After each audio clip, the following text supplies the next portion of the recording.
So on to tonight, it's my pleasure to welcome Paula Fiddi, who's working towards her DPhil at the University of Oxford. Her interests are in human-centered computing and promoting women in computing. We're going to handle the Q&A at the end of the session. So if you've got any questions, please put them in the question box, and we'll pick up those at the end. So without further ado, I'd like to hand over to Paula and welcome her to give her talk tonight. Thanks a lot, Brian. Can you hear me? Yep. All right. I would assume everybody else can hear me clearly and see my slides. But if you can't, please let the organizers know immediately. Thank you so much for the introduction, Brian. Thank you, Sheila, for inviting me to talk. And thank you to the BCS community as well for inviting me to talk about my research. So I would, oh my goodness, yes. Just before I start talking about my research, I'll give a little bit of background or some information about me. I mean, it's not the full story, but just really about my life at Oxford and how I've been involved with the Women in Computer Science Society. So a couple of years back, I started my DPhil at Oxford. I mean, to be fair, I felt slightly out of place.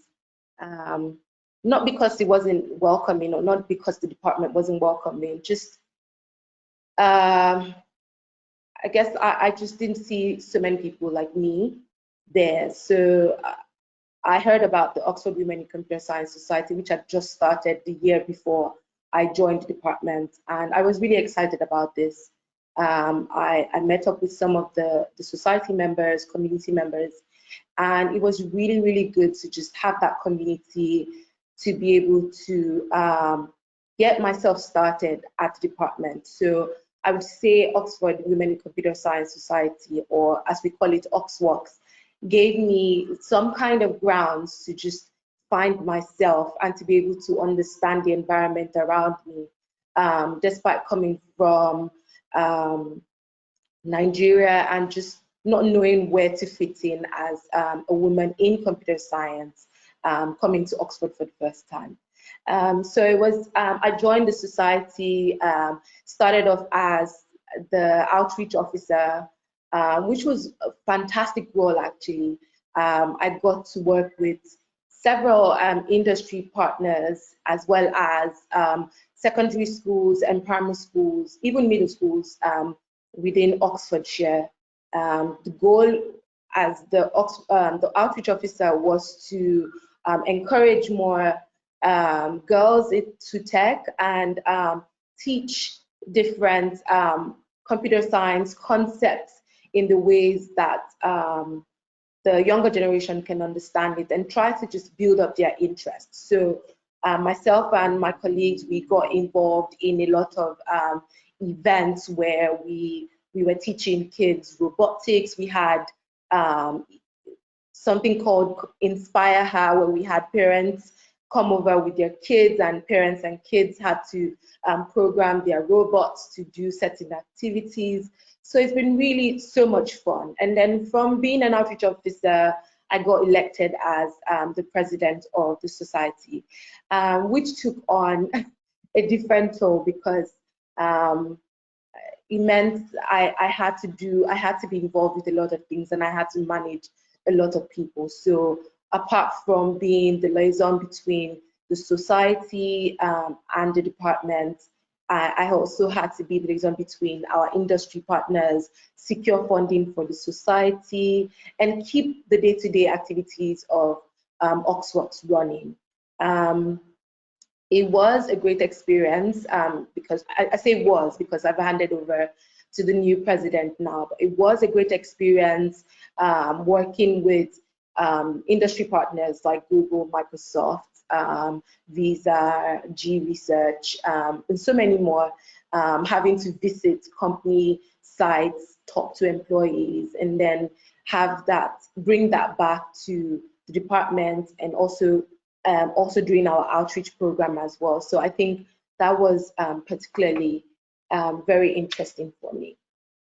So I would say Oxworks really summarizes my experience so far at Oxford. I mean, I've been involved in other things, but I would say in the sum, I've been involved a lot with ensuring that we talk to more and encourage more women and support women who are currently in the department through their journey in studying studying whatever tech related subject that they decided to take on.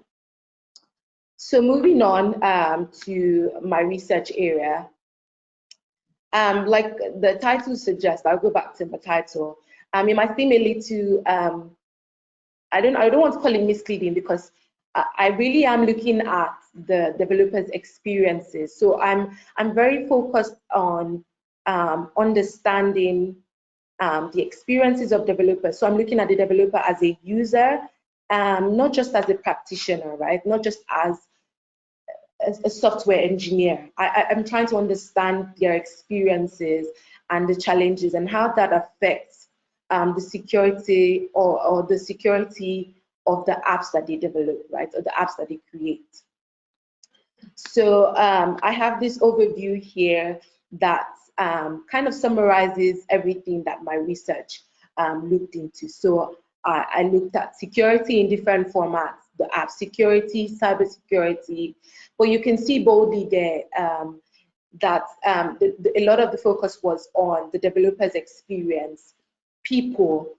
I mean, you can tell from maybe the initial introduction that I'm with the Human-Centered Computing Research Group, and a lot of what we do is to understand the interactions and the relationship between people and technology, and how to make, technology more like useful and usable for people, and that includes developers. Sometimes we forget that developers are people too.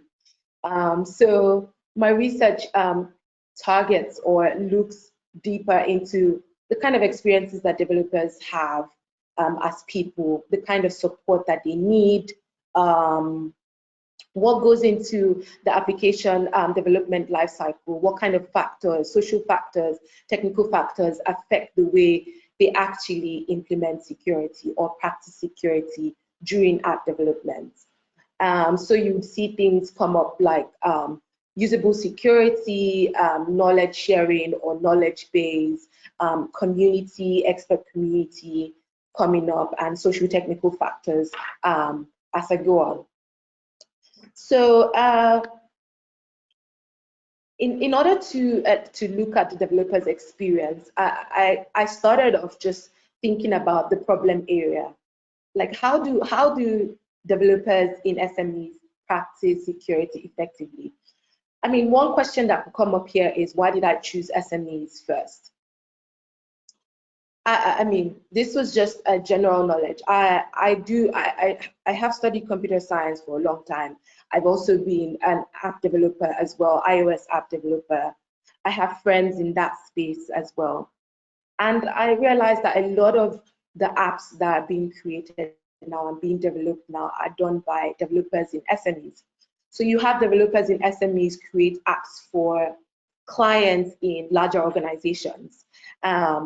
So I found that really interesting. I'm like, okay, so we have developers in SMEs, startups, sole-proprietary micro businesses, doing a lot of the apps that are being deployed now to the App Store, or just general software that you can download. And a lot of these developers are from SMEs or from startups or sole business owners, or micro businesses, very small businesses, ranging from like 2 people to maybe about 250, 500 people, thereabouts. And so I was like, okay, this is really an interesting area to look at in terms of understanding the experiences of developers within this space, right? So I started up with the question, how do developers and SMEs practice security effectively? When I thought about this question, I didn't do the traditional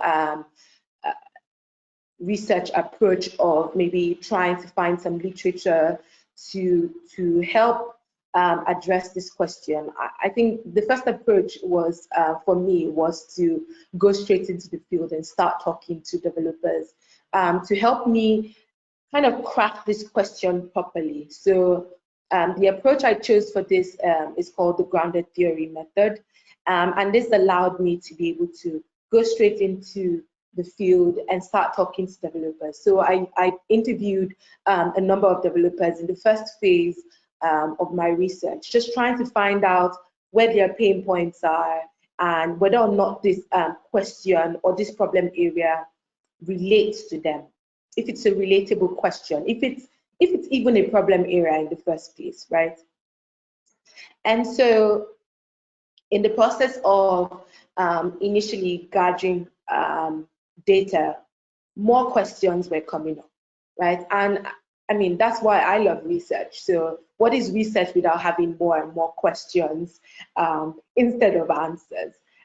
So I have more questions coming out from this problem area, like what are some of the key socio-technical factors? Socio-technical in the sense that social and technical. A lot of times when we talk about security,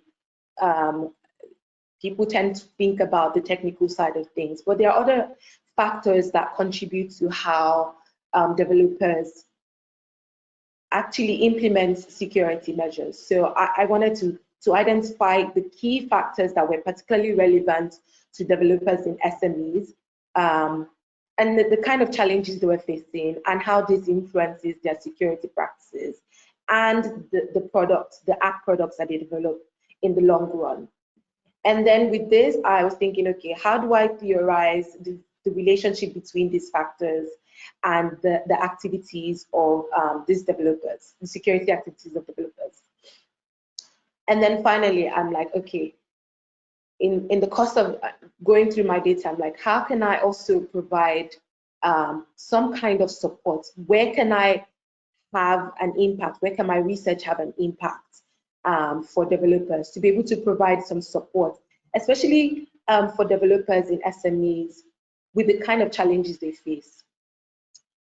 Right off the back, the first phase of my research, I mean, we identify things like lack of resources, and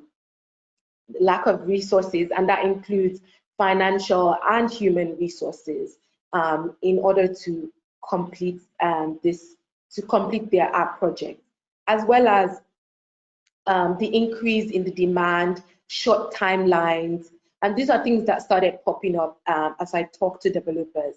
And my research, the cycle was, as I was collecting data, I was analyzing. So there was no major pause session. So as I was finding out more things, I had more questions to ask developers and so on and so forth. And so in the process of analyzing my data, the first thing that comes up for me as an outcome of my analysis is something I call the C.A.M.S taxonomy. So C.A.M.S taxonomy is sort of a classification of the key social technical factors that I identified talking to developers. And it might just interest you to know that some of the developers I talked to span across about 10 countries. So I wasn't just looking at developers within the UK. I had developers in, I talked to developers in the US, talked to developers in Africa, in Sweden as well. So I had a good mix. I mean, it's not every part of the world, of course. I had some developers in Brazil as well. So I had a really nice flavor of developers across several continents within the same space of being developers in small businesses or micro businesses or SMEs, as I would call it. So my study, the first outcome was the taxonomy. So the taxonomy was just to help me easily classify the factors that come up while talking to developers and the interactions that I was having with them during the interviews. So before we go to what the taxonomy looked like, I try to put a bit of just some quotes from my interviews to give you a flavor of what the kind of experiences I had with developers and how they express themselves and the issues that they were facing and how that translates to how they practice security, whether or not they practice security in any capacity at all.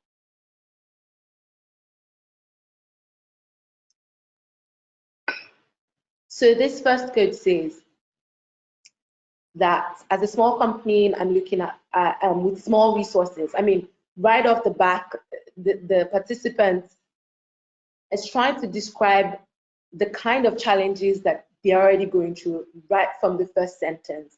And those are the kind of things that I look at as a human-centered researcher, human-centered computing researcher.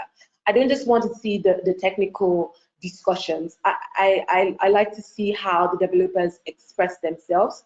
So right off the back, the developer says, as a small company, he's talking about his company and talks about how small their resources are, and then talks about the large number of incoming jobs that he gets. So you can already see the imbalance in the first sentence. Small company, small resources, lot of incoming jobs. You have to just keep constantly developing. You don't have time for any security training. The ETC is there, but the participants went ahead to talk about like security training, implementing security, even thinking about security because of how fast-paced the jobs are coming in and the delivery or deployment time is. So the timelines are really short. Things need to go out really fast. Clients want their product, their app products deployed ASAP, but the resources are small in terms of human, financial. It's a small company. How do we handle this and think about security? And so you find out that this particular participant goes on to talk about the way they think about it and how they prioritize security. So it says down in further sentences down, it says, so yes, it's not a very good thing to not think about security. I think in a lot of cases, we put higher priorities on delivering the job on time to the client and don't really dig deep into security. So you find out that there has to be some kind of priority to ensure that the products are out and they don't have time to go through anything else or any further details about security. And then in lots of situations, it's okay. So it's almost like they make a bet that, okay, we're not going to have, we hope that fingers crossed, we hope that we don't have any situations because we prioritize delivering the product and not thinking about security. Fingers crossed, we hope there are no issues, no attacks, no cyber attacks or security incidents coming up. The app is okay and everything works fine.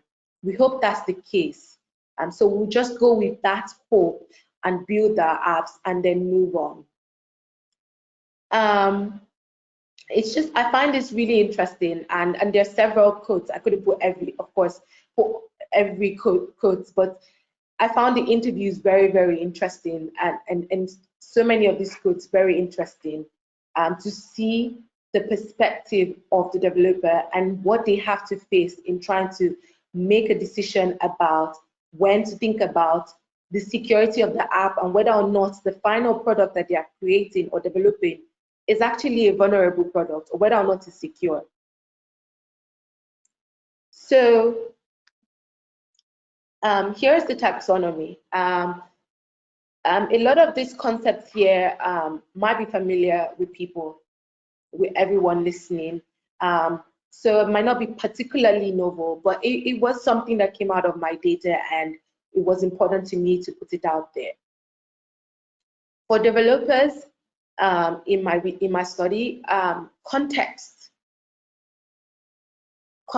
was a major thing, and context for them here was the context surrounding the app project, right? So they are thinking about the resources, what kind of resources are involved, what do we have on ground, and what is the client willing to provide for us to get that app done. So they think about this before they can think about security, right?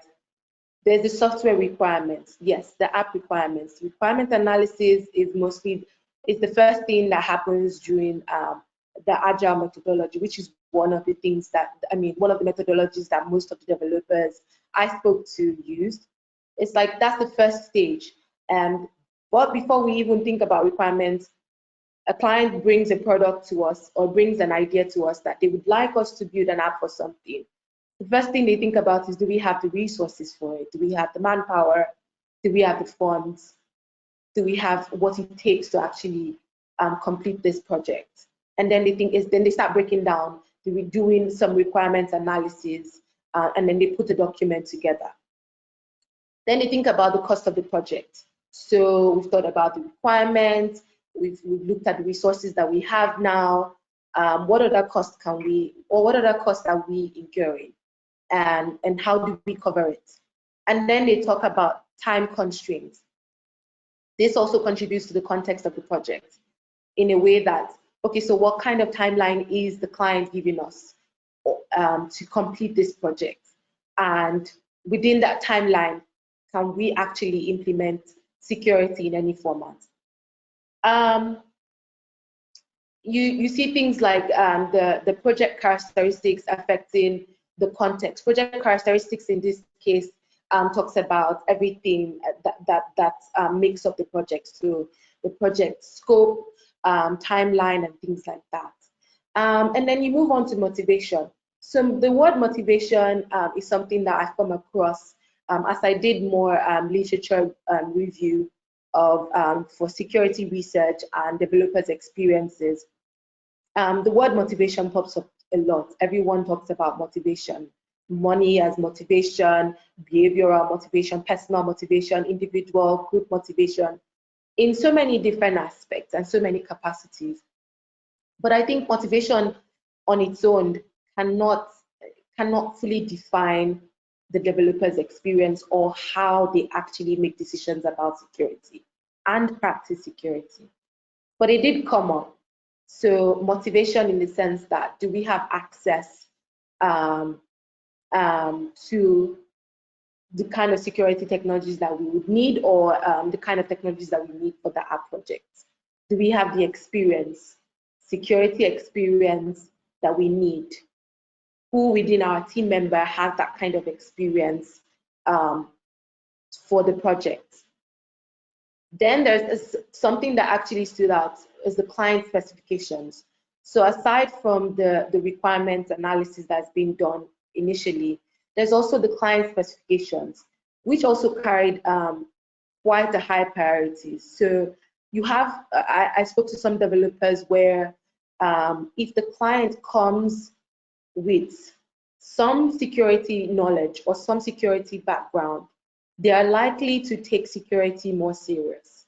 So for example, if I'm client A from a large organization and I come to meet a developer within a small company B, and I come with security knowledge, in my specifications, I have certain security standards that need to be met. I need all the developers to meet certain security standards. Then there's the chances are higher, or the priority is given, a higher priority is given to this because now the client knows about security issues, security incidents, security measures. So as developers, we have to think about it. But then there's the flip side of it, where a client just comes with an app idea. They have no security knowledge or very limited knowledge about security incidents, cybersecurity attacks, and vulnerabilities and things like that. I had developers during my interviews clearly say, then we would not talk about security. So if the client doesn't bring it up, we're most likely not going to bring it up, because it just means that it's going to increase the timeline that we need to complete the project, or it's going to add to the cost. And a lot of times the clients do not want to pay more. So client verification was one of the things that was very, very interesting. And that's why I just spent a little time explaining that. And then there's also security awareness and knowledge. So this comes also with whether it's the client or it's the developer themselves. So how aware are they? What kind of knowledge base do they have about security? And this motivates how they actually practice security during the development process and after. So it's like, how aware are they? Do they have a background in security? Do they know where to get security, app security materials, cybersecurity materials? Are they aware? Do they know what to do if there's an incident, or if a client specifies something? Do they know what to do?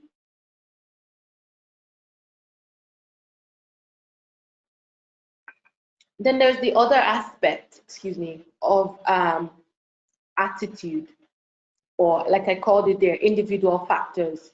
So you're thinking more as a person. There's this confidence. So I had developers who were confident in their knowledge of security. So if I knew what could be a potential issue for this particular app, I'm more likely to think about security or implement security during my app development process. But if I'm not sure, I might not tread on that yet. I might just leave it until all of the functions and features of my apps are done. So that was another thing that I came across talking to developers. And there is also the confidence in other developers, so team members and developers within their communities. So maybe online communities or dev communities that are physical communities. There was also that confidence in their communities. So if maybe another team member had a security background or some experience with security, then there's a confidence in that okay, we're able to approach this app project and implement the right security best practices and measures, because we have somebody within our team who has security background, or I have a large number of people in my DevOps communities who are security experts. The issue of trust also comes into play. Trusting myself, trusting my community. And that also plays in trusting the developers in your community to provide you with the right resources or the right answers if you do come across issues relating to app security. And then there's also the issue of responsibility. So for a micro business or a small business owner, I feel responsible for the app. It might not be the same case. To be fair, I didn't do a comparison research with larger organizations, but I assume that it might not be the same case with larger organizations where you have a larger team. You probably have a security expert team set up to handle security issues for the app project. But for a small business or a micro business or medium-sized business, I'm responsible for everything that happens with that app. And so I take on that responsibility as an individual. And this is how the developers feel, right? They take on that responsibility. It's my responsibility. And it's also the user's responsibility to ensure that whatever app I've produced, they keep their data safe. And also the client shares some form of responsibility there as well, to ensure that, okay, you inform your users about potential issues that might come up or potential security incidents that might come up. And then the issue of personal interest comes on as well.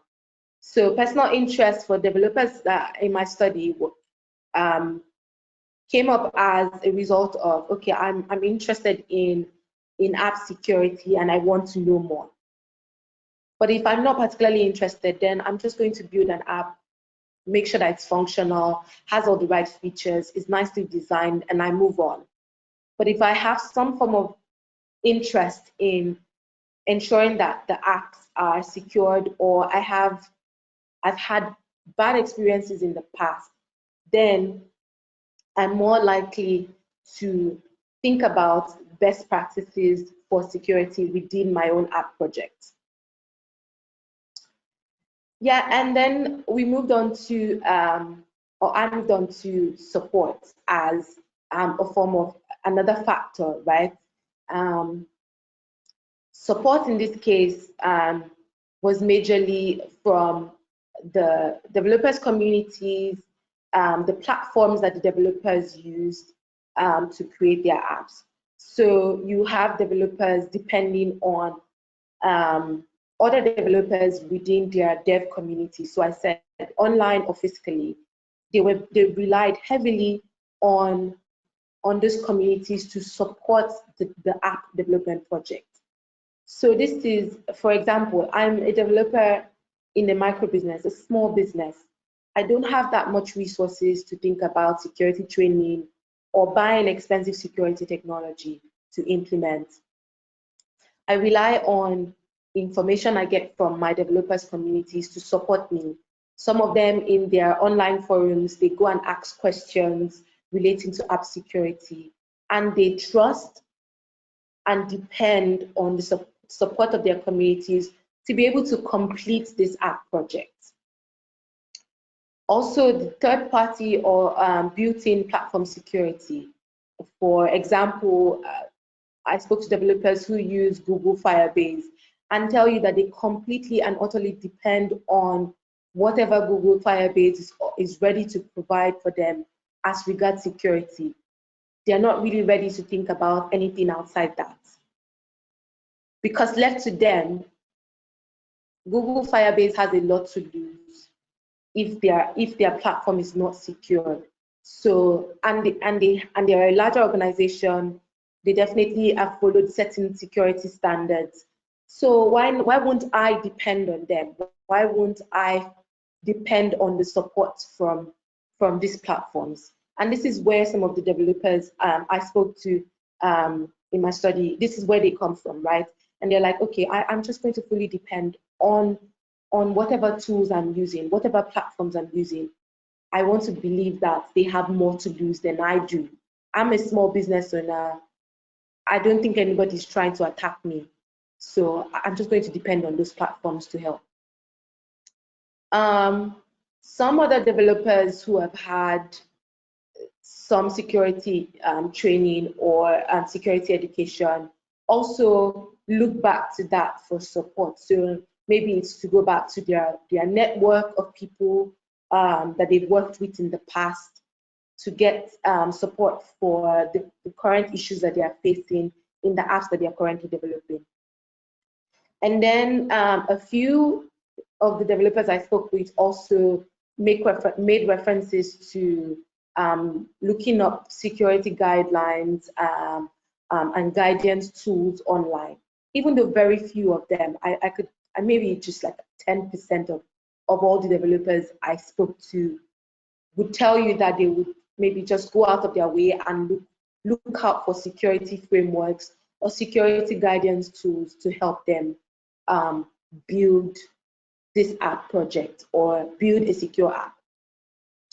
So, I mean, the C.A.M.S taxonomy really is just, it just gives us a high level view of the perspective of the developer and where they're coming from in terms of how they see security and whether or not it's something that's feasible for them during the app development project. And so, oh yeah, so I also put in some extra quotes here from developers. So this one says, sometimes the client doesn't want to invest money, time, other resources in strengthening the security of the system. They just want basic security and they want the app delivered quickly. For P22, so participant 22 does have some security background, right? But in this case, it boils down to how much the client is willing to invest here, which, I mean, takes us back to like the cost of the project, right? How much is this client willing to invest for me to be able to take more time to think about security or implement security best practices beyond basic app security, to look at more ways to be able to ensure that the app I'm delivering to this client is less and less vulnerable to attacks. But clients are not willing to pay more. And this might be as a result of, oh, I'm dealing with a small business. So, I mean, I'm only going to give them what I think is enough. So when you have developers tell you that during the discussion of the project, like when the brainstorming period, when the clients bring the app project, because, for example, I'm a developer in a micro business and we're just a team of 3 people or maybe 5 people max. You have clients who would bring products. We talk about the intricacy of this app project. And then when we call the price or the cost of the project or how much we might need to actually cover this project, because we're a small company and it's just 5 of us, they are likely to beat it down because they just think, well, they're a really small company, they don't need that much money to be able to complete this project. And so you have developers struggling with back and forth with that. It's like, our client doesn't want to pay money. We don't want to lose this client. We don't want to lose this job. We want to get the app done. But they don't want to put in more money in terms of security. So I'm just going to create an app that's functional with some basic level of security. I mean, if the app is vulnerable, I can't do more. I can't put in more time. I can't put in more money. I'm a small business. I don't have more money to put in. And then you have participant 24, the second quotation, saying most of the tools I use are related to cloud platforms. For example, Google Cloud has some security standards and they're already on it. I don't know how to say this, but they're already set and I heavily rely on them and it makes my work easier. So for participant 24, we can see how much this participant and this developer depends on Google Cloud Platform to provide the kind of security that he needs for his apps. So I just put this in here just so you can, so everyone can see the kind of discussions and the kind of things that developers were saying. So before I get into the second outcome of my research, I mean, I had spoken to a lot of developers. I had done analysis. I had identified the factors that developers were struggling with and the factors that were influencing their current security practices. And I was thinking, okay, where does this research go from here? How do I actually create or construct a theory that expresses or shows how I see the problem, right? And I think that's what theories are for, really. Theories help, they guide us. They provide some kind of guidance for us as researchers to be able to put together our perspective on the kind of data we've collected, the kind of information we've put together. Sorry about the noise in the background. Yeah, so I was like, okay, so how can I, what kind of theory encapsulates or brings together everything that I've seen, or everything that I've observed, every information that I have gathered from this developer. How can I create or construct a theory that brings all of that together? And that was where the second part of my study, or the second outcome, comes from. And this theory is, it's up for debate, validation, and so on and so forth. But it's just my perspective as a researcher of how I see the problem space, and how we can break down these factors and start thinking about how to support these developers. So this is the theory. For app developers and SMEs to effectively practice, or in the case of implementing best practices, best security practices, but to effectively practice secure app development, to be able to deliver less vulnerable products. I would call them less vulnerable because, attackers are learning new ways to attack app products. So we can't call them completely secured, but less vulnerable products. They need to consider the context in which these products will be used. They need to gather the information from their individual or group security experiences and knowledge base. So you want to understand where this app will be used, as well as know where you're gathering information, security information from.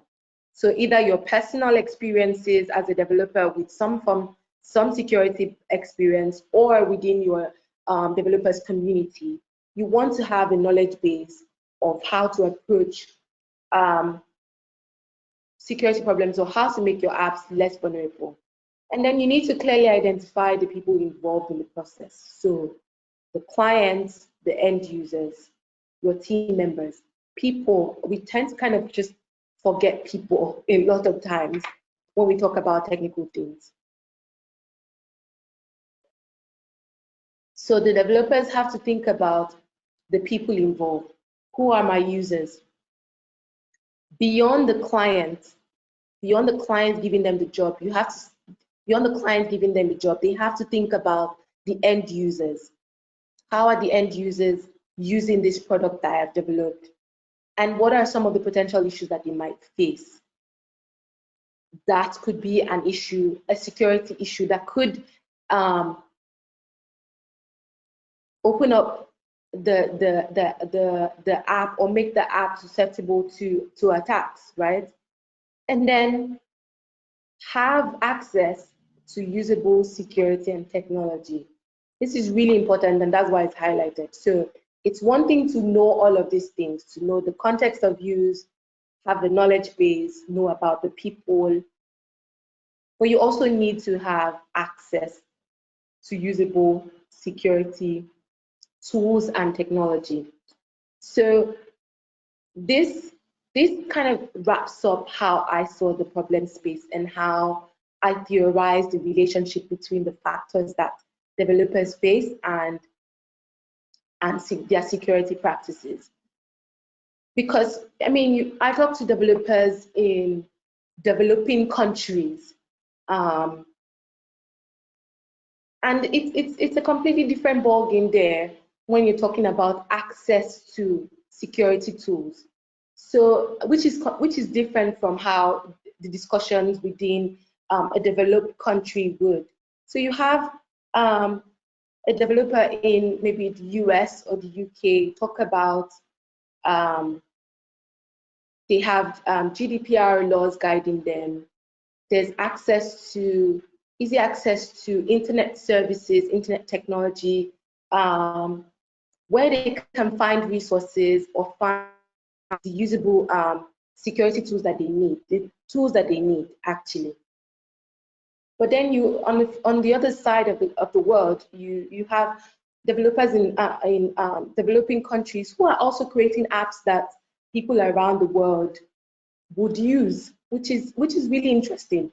They're creating apps that people around the world use, and there's the limited access. There's limited access to the kind of security tools that they need, the platforms, the frameworks that they need to improve the app projects that they're working on. So that's why I put the word access to usable security there, because it's not just the security tools existing somewhere. These developers need to be able to access it, to be able to use it, really.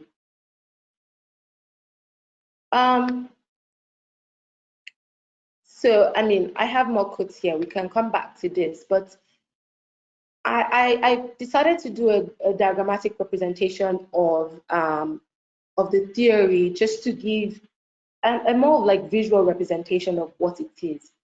So you have the context, you have usable and useful security technologies, you have a knowledge base, you have people, and all of this feeds into the security activities that are involved in creating a less vulnerable product, or I would call it a secured app product, really. I mean, from this diagram, we can kind of see that all of this is happening within an organizational ecosystem. So all of this interaction happens within the system for the developer, right? On the people side, for developers that I worked with or developers that were in my study, I had to clearly define the people involved. So we had developers themselves, we had the clients, and we had the end users. Sometimes we had developers creating apps that they were doing it as pet projects that they sent out directly to end users. But a lot of the times for the developers in SMEs, they work with clients. That was where they earned the most of their money, clients. And these clients are other organizations, pretty much. Clients who bring the products to them, who bring the ideas to them, or bring the problem to them to solve by creating an app. So you have the people section. Then you have the knowledge base, personal security knowledge, their experiences from the past or present, some expert knowledge available in their developers community from other developers or other security experts. You have online materials, podcasts, blogs, you name it, available. There's the context, the domain in which the app is being made. So is it a fintech app? Is it a gaming app? Is it a lifestyle app? What kind of app is it? And then you have the client specification. What does the client specify? I talked about client specification earlier, and that influences security decisions. And then we think about available resources, whether or not we have the amount of resources we need to be able to complete this project. And then other project constraints, time, cost, scope of the project, and so on and so forth. And then the usable security, in this case, most likely artifacts, which could be plugins into their current frameworks, or just guidelines and tools that are available online for the app developer to be able to implement best practices. And I mean, the outcomes here for me in this visual representation are secured or unsecured products. I mean, that's a bit forward. We could just call it less products, really, or more vulnerable products. But this just kind of shows us the interactions or the relationship between all of the factors and the developers themselves and the people involved in ensuring that the apps or the apps developed or the apps created are secured, really. I'm not really sure how I'm doing with time. But I'd go by. I'll quickly go by. So, so having this theory, someone's like, okay, yes, you've created theory, you've brought together your perspective of the problem space. What are some of the instances of this theory? For example, you can have a developer with no security background. You can have a client with little to no security background, but can afford to pay for extra security measures. You can have developers with access to a security knowledge base, but limited access to usable security, affordable security, like I mentioned before, especially for developers in developing countries, right? So that gives us various instances of the theory. So I have here a first instance, just an example. This comes from the data, an example from some of the developers put together. So you have a developer who doesn't have access here. You can see the red cross sign. The developer doesn't have access to usable or useful security technology. And they don't have access to any particular knowledge base. So very limited, maybe online resources.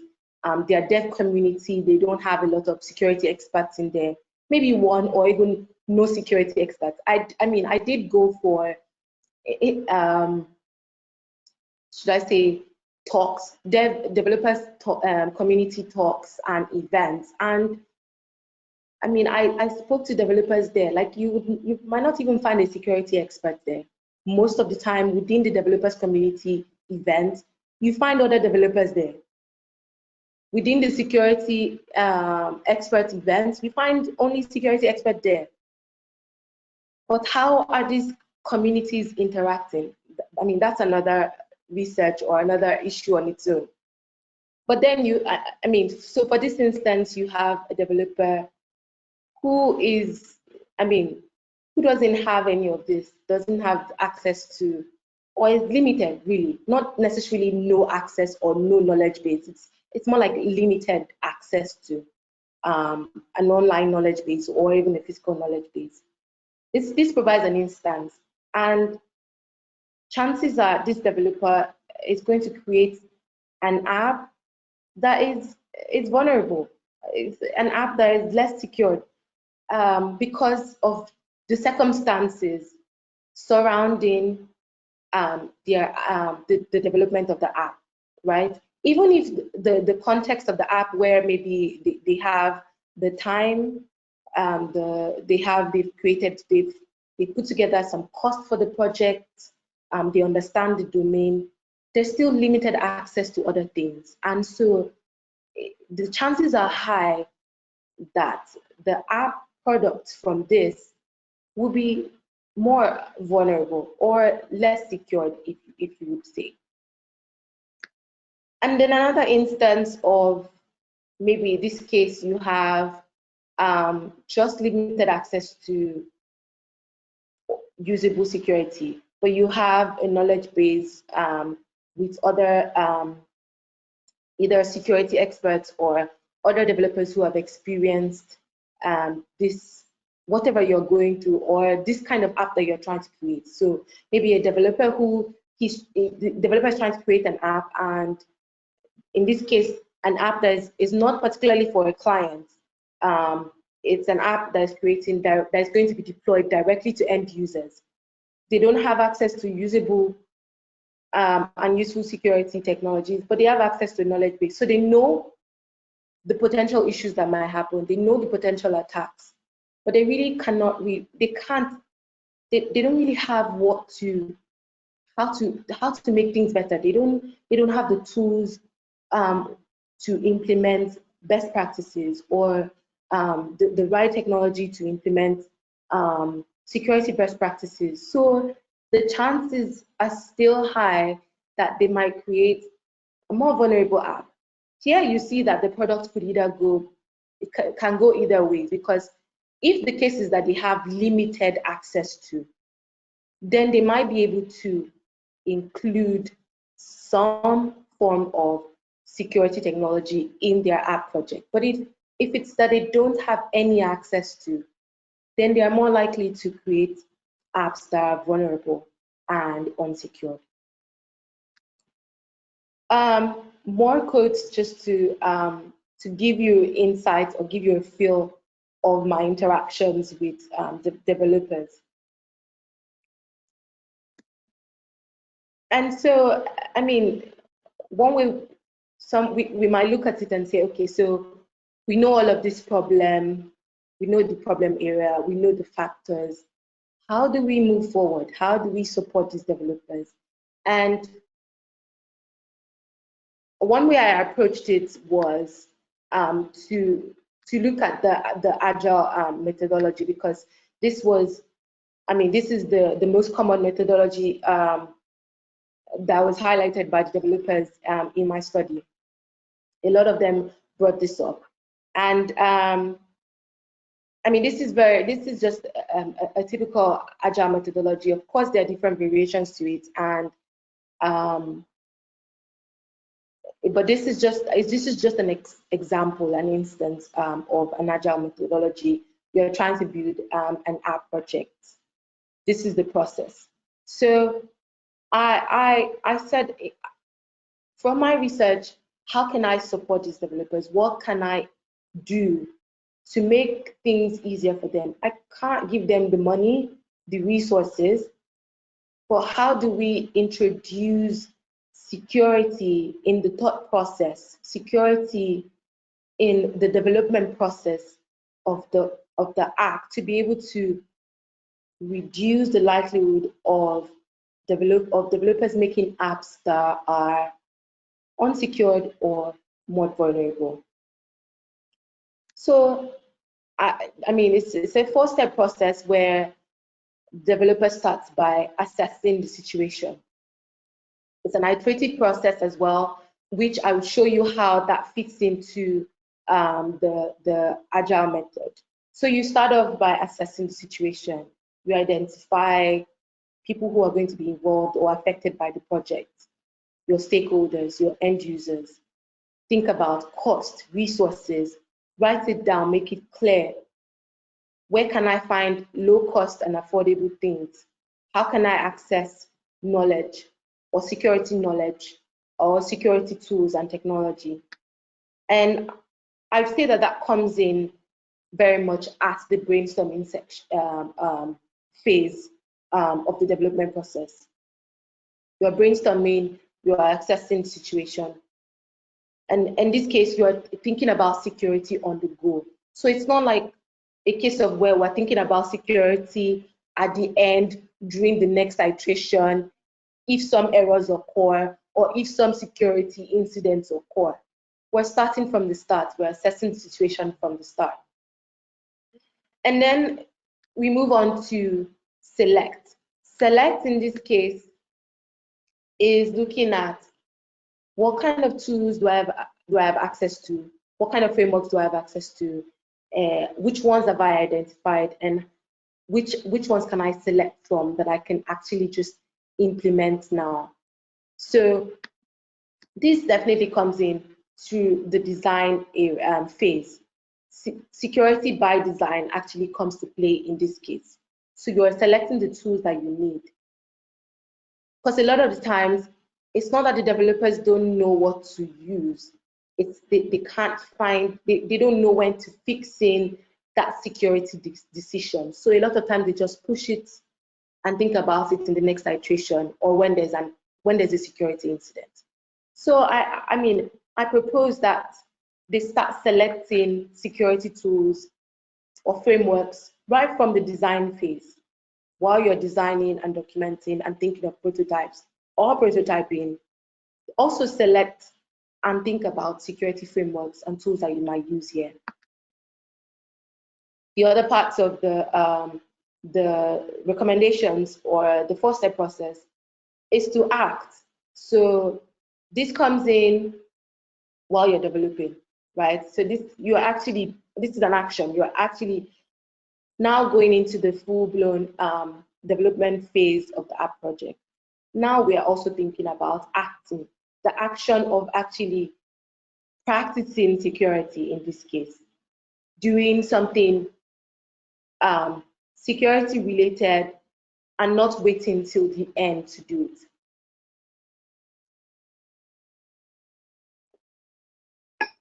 And then finally, reflection. So reflection for me here comes really at the quality assurance phase before you even deliver the product to the client, before you deploy to your app store or wherever. Reflect, think about what are some of the potential issues, do some vulnerability assessment, some threat assessment, identify some issues that could possibly occur with this app before even going to deployment.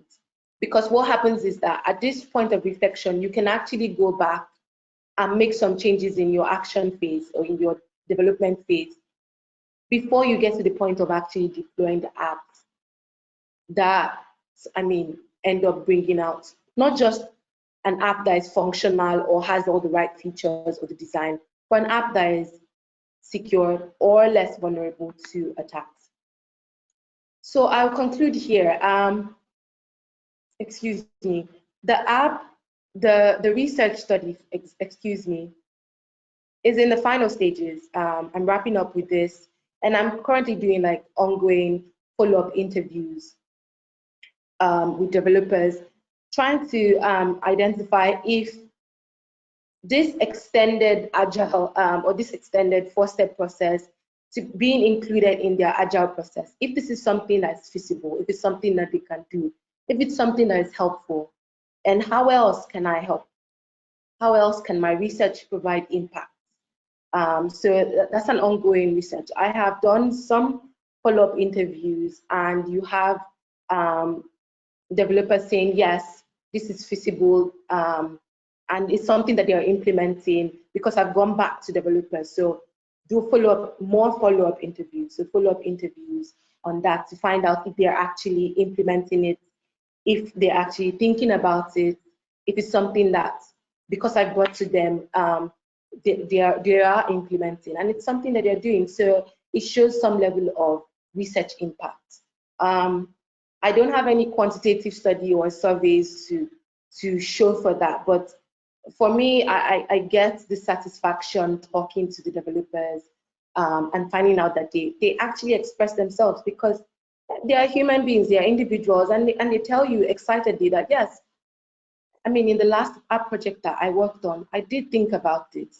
I did assess the situation. I did reflect. I did act upon it. I did select some security tools. I made the effort to think about security and go out there and look for security frameworks, low-cost ones or affordable ones that I could access. So it shows some form of impact for me. And it also, it gives me that, or it gives the research that feeling of being able to empathize with the developers and their experiences. Because it's very easy for us to kind of forget that the developers are people too and just move past it. Okay, they're developing apps and we move on. And moving forward to how rapid the app development and security landscape is going, it's important that we talk about this continuously and not get tired of talking about it, because it could seem like something you've heard over and over again, but we shouldn't get tired of it, because more and more apps are coming out, more and more developers are coming up, more and more small and micro businesses are coming up. So this is very, very important. Thank you very much. I would end this here, and I'm very open to questions, feedback, suggestions, and so on. Thank you so much for listening.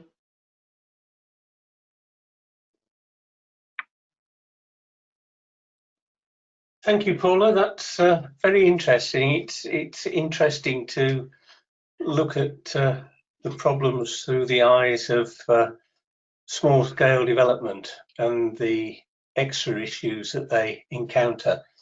If anyone's got any questions and like to put them into the chat or the questions section on the GoToWebinar application, and we'll feed them onto Paula. Perhaps if I could just kick off with a question. I think you've done a great job of emphasizing all the problems. I wonder how you get round the day-to-day issues that the developers got of time and cost pressures, which aren't going to go away, even by telling him that he has to essentially work with an extended application development framework? So thank you for that question. So like I said, I mean, when I started the research, I was like, I don't have the money. I can't cover the cost of app projects for developers. And like you said, cost and timeline issues things are not going to go away. But in the course of discussing with developers, it's interesting to note that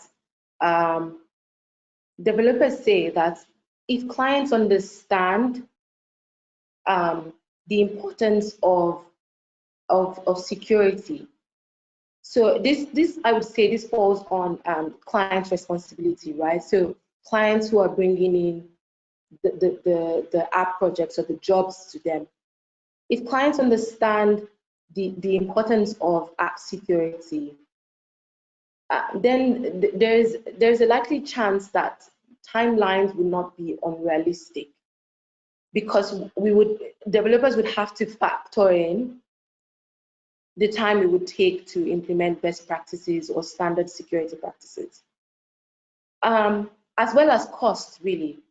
So it would not feel to the client that, oh yes, we're just trying to cut out, or we're just trying to create security costs. No, it's part of the cost of the project. It's not just security cost separated on its own, because that's how initially it started looking, and that's how the developers described it at the beginning. Like, oh yes, the clients look at it as, oh, security cost. We will handle that when there's a security issue.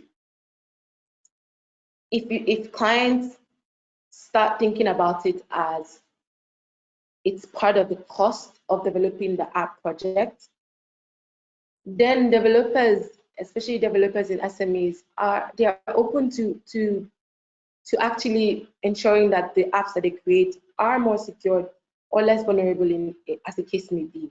Because one, the cost is covered. Two, there's a bit of breathing space for them to actually think about security or train themselves better on the kind of security measures that they need to implement for that app project. I guess the issue, in a sense, is that what's the cost of not doing it, as opposed to what's the cost of doing it.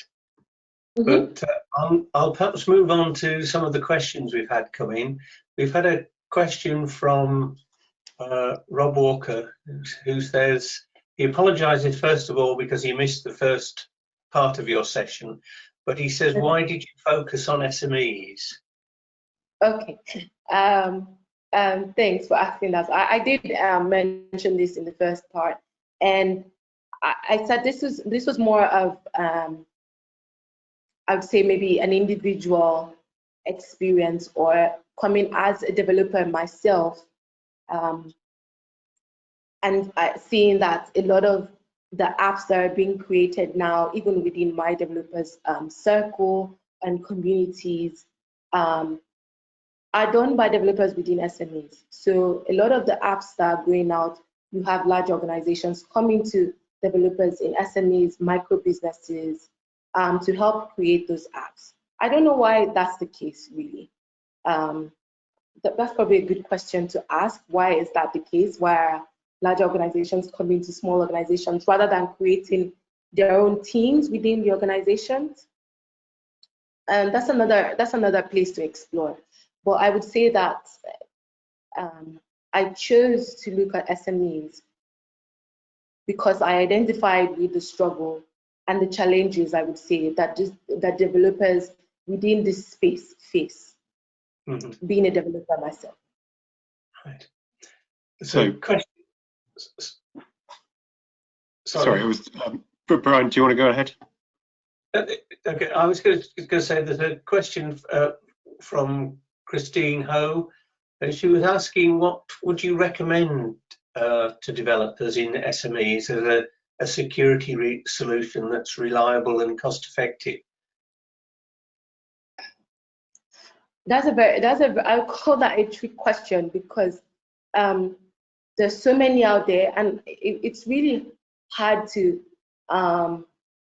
say, okay, yes, go with this one, go with this particular one, or go with this particular set of security tools or technologies or frameworks. This is the best. You can use this, because first of all, they are constantly evolving, which is a good thing, right? But I can only advise developers to be more willing to search for security solutions for every app that they, every job that comes to them. So a lot of times it's always, like I said, always an afterthought. Like, okay, I mean, I'm not dealing with any security attacks now, so we'll deal with security at the end. But if you start thinking from the beginning, okay, what are some issues that might come up with this app? You are most likely to start thinking about, okay, what are some solutions that are out there that are cost effective or the most effective for this particular app that I'm creating. So I honestly would say I cannot give a specific example or call a name or a brand name or a particular framework that you should jump right into. But if you're constantly thinking about it and reflecting on it, for every app project, every iteration, you would be looking for better solutions, right? You'll be looking for the next best solution. So if I can comment on that as well, Paula, thanks very much for that excellent talk. I completely agree with you. Keep an open mind. I mean, Christine, a really good place to start is the Open Web Application Security Project, OWASP, which has got some really good introductory resources and indeed some advanced resources. And there are various chapters in various nations as well. So it's a very, very good place to start. I'm going to cut you in there because I had very, very interesting experiences with OWASP. Of all the developers I spoke to, maybe out of like 40 developers, I had about 5 of them make reference to OWASP, which is really interesting because OWASP, I thought OWASP was very popular, but it's not as such. It is a good place to start, Christine, it is. But then I went for the OWASP event. So the OWASP event that happened, they had an event in London, and I went for that event to get a feel of the space and just find out what's happening. And in an audience of about 50 people, I would say, who attended that event, 50 to about 60 people. I didn't talk to every single person, of course, but maybe during the networking period I spoke to, because I went there with an intention. So I spoke to about 30 to 40 people. In all of those people, I spoke to just maybe 2 developers in that audience, which is quite interesting because OWASP it's a good starting point for a lot of developers. It's a good starting point when you start thinking about app security.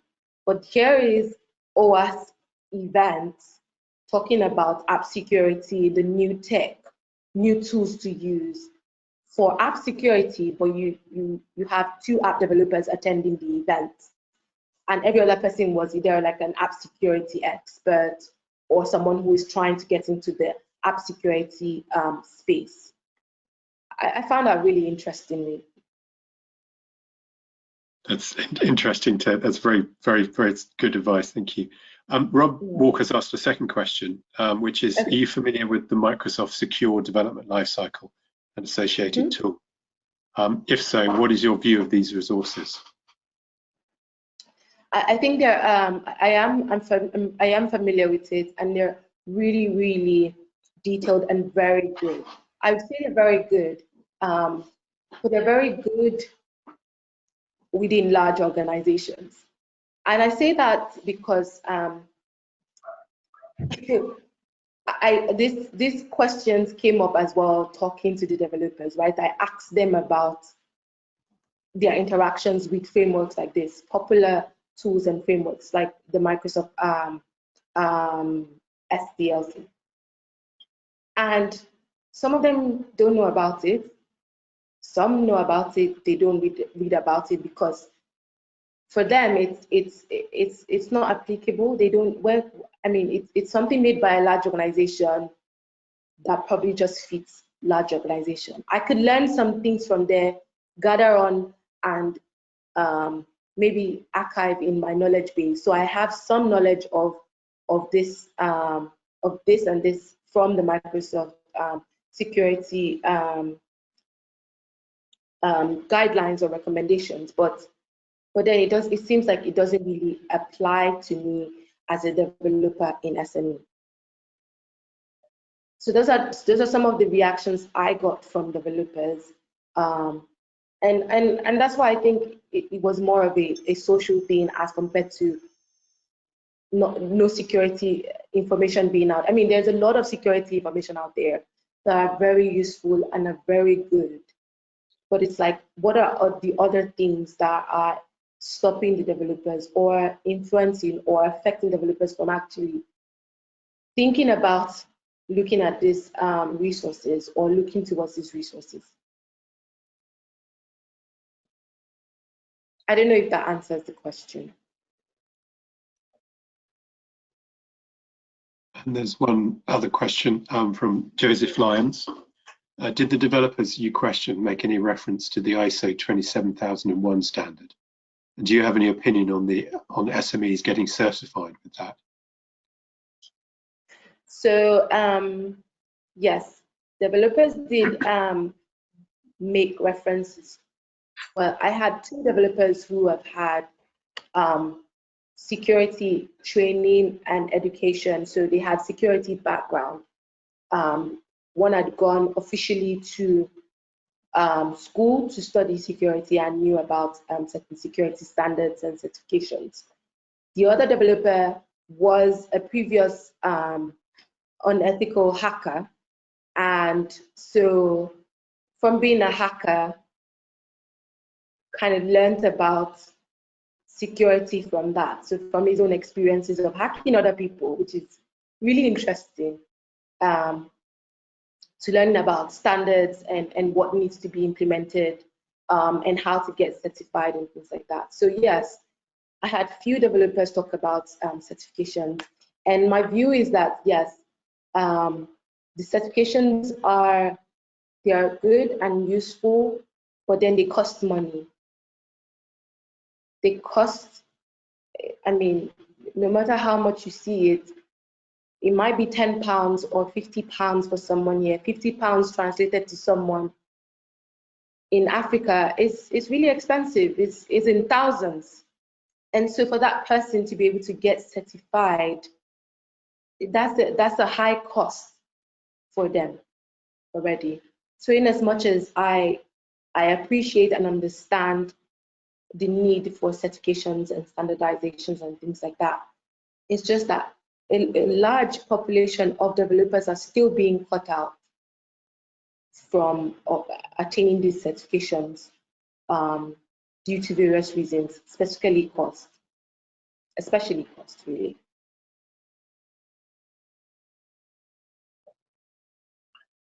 Okay, thank you very much, Paula. Rob incidentally said thank you very much for the answer to the Microsoft Secure Development Lifecycle question. You did answer his question. That's the last of the questions on here. So right. I'll hand back to Brian, unless anybody wants to quickly type in another question. Okay, thank you very much.